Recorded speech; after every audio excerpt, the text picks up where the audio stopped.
Polda Kaltim beserta jajaran. Jadi tadi sudah apa yang beliau sampaikan secara teknis, relaksasi yang kami berikan itu dari sisi waktu ya. Jadi waktu pelaksanaan relaksasi 16 Agustus sampai dengan 31 Oktober insya Allah. Kemudian relaksasi yang diberikan itu berupa bagi wajib pajak yang melakukan pembayaran dari 0 hari sampai dengan 30 hari sebelum jatuh tempo, maka itu mendapat diskon 2%. Jadi misalnya saya hari ini mau membayarkan pajak saya, hari ini jatuh tempo, maka berlakulah diskon 2% itu. Jadi mulai dari saat hari ini sampai dengan 30 hari gitu. Jadi kalau nanti tanggal 16 Agustus berarti sampai 30 hari ke depan dari 16 Agustus itu maka berlakulah diskon 2%. Itu artinya yang mau membayar itu yang taat. Jadi reward yang kita berikan kepada wajib pajak yang taat bayar pajak. Nah, apabila wajib pajaknya masih memiliki jangka waktu pembayaran pajak masih 31 hari sampai 60 hari, misalnya saya ini lagi 31 hari Bu Ismi, baru saya jatuh tempo, maka kalau saya bayar sekarang maka dapat diskonnya 4%.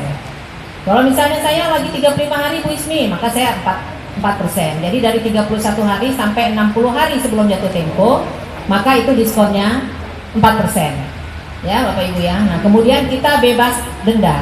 Jadi kalau siapa-siapa yang selama ini ada tunggakan, maka kalau dia datang membayar itu tidak ada kena denda. Tidak ada kena denda administrasi ya, karena memang kita bebaskan seluruhnya. Yang kedua, kita ketahui bersama bahwa dalam Undang-Undang 28 tahun 2009 itu kan ada pajak progresif. Pajak progresif itu adalah pajak atas kepemilikan kendaraan yang kedua. Jadi misalnya kalau kendaraan pertama pajaknya 1 juta, nanti ada yang progresifnya misalnya 1.050.000 atau 1.100.000. Maka itu yang keduanya itu kita nggak ada peningkatan pajak, jadi sama aja. Pajak ke satu dengan pajak kedua tetap sama dengan pajak ke satu, jadi nol. Progresifnya kita nolkan itu.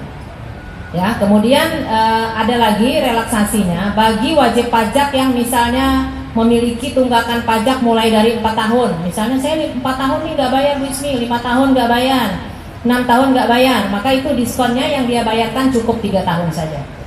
Jadi kalau misalnya pernah ada merasa nggak bayar 5 tahun, maka dia pergi ke Samsat, dia hanya membayar pokoknya 3 tahun, dendanya nggak ada. Ya, jadi itu yang relaksasi yang kita berikan. Berikutnya, tadi penekanan Bapak Dirlantas penting bagi kita ya, bagaimana registrasi identifikasi kendaraan itu. Masih banyak kendaraan yang tidak atas namanya sendiri. Kita kesulitan kalau ada kecelakaan, kalau ada apa-apa ya, atau memberikan reward sulit. Namanya yang megang nanti Tono, yang punya Tini. Nah, jadi bagi yang belum membalik namakannya, silahkan membalik namakan kepemilikan kedua.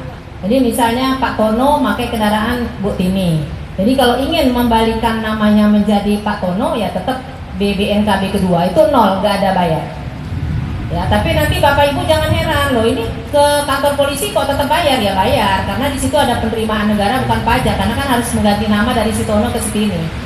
Tapi untuk pajak daerahnya BBNKB-nya itu nggak ada kita kenakan, ya, jadi itu nggak ada, bebas itu.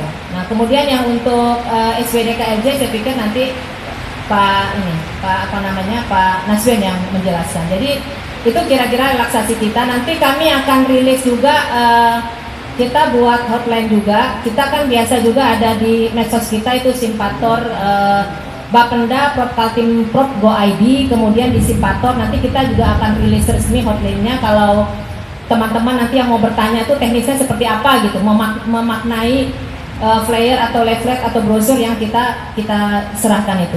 Silakan mungkin yang SWD KLJ.